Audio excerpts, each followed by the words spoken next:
జై శ్రీమన్నారాయణ. జై జై శ్రీమన్నారాయణ. వెంకటాద్రి సమస్థానం బ్రహ్మాండే నాస్తి కించనః వెంకటేశు సమోదేవో నభూతో నభవిష్యతి. శ్రీవేంకటాచలాదీశం శ్రియాజాతవక్షసం శ్రుతచేతనమందారం శ్రీనివాసమహం భజే. కాకినాడ జగన్నాథపురంలో వేయించేసిన శ్రీ శ్రీదేవి భూదేవి సమేత శ్రీ వెంకటేశ్వర స్వామివారి దేవస్థానం. ఈ కాకినాడ వెంకటేశ్వర స్వామి గుడి ఇక్కడ విశేషంగా భక్తులు ప్రతి శనివారం చుట్టుపక్కల 40 గ్రామాల నుంచి వచ్చి దర్శనం చేసుకుంటుంటారు.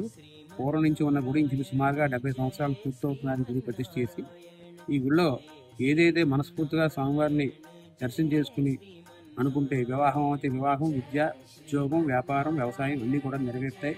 వారి శీఘ్రగతిని వచ్చి స్వామివారికి కళ్యాణం చేయించుకోవడం అనేది ఇక్కడ జరుగుతున్న ఆచారం. అలాగే భాగంగా ఇప్పుడు ధనుర్మాస మహోత్సవం జరుగుతున్నాయి. చాలా వరకు దాదాపుగా 23 రోజులు పూర్తయింది. రేపు భోగి రోజు 13వ తారీఖు సోమవారం నాడు సాయంత్రం 6 గంటలకు శ్రీ గోదారంగనాథుడి కళ్యాణ మండపంలో విశేషంగా అతి వైభవంగా జరగబడుతుంది. కావున ఈ కళ్యాణానికి భక్తులందరూ కూడా పాల్గొని తరించవలసిందిగా కోరుతున్నాం. ముఖ్యంగా ఈ కళ్యాణం వివాహం కానీ ఆడపిల్లలు కానీ వివాహం కానీ అబ్బాయిలు కానీ ఎవరైనా ఉంటే ఈ కళ్యాణం చేయించుకుంటే శీఘ్రగతిని వారికి వివాహం జరుగుతుందని ఈ ధనుర్మాస వర్గంలో చెప్పబడింది. అలా చాలా జరిగే కూడా మన గుళ్ళో కూడా. చేత ఎవరైనా అటువంటి వారు ఉంటే ముందుగా వాళ్ళ పేరుని చేయించుకుంటే కూడా విశేషమైన ఫలితం ఉంటుంది అని చెప్పి ఈ ధనుర్మాసంలో చెప్పబడింది. జై శ్రీమన్నారాయణ. జై జై శ్రీమన్నారాయణ.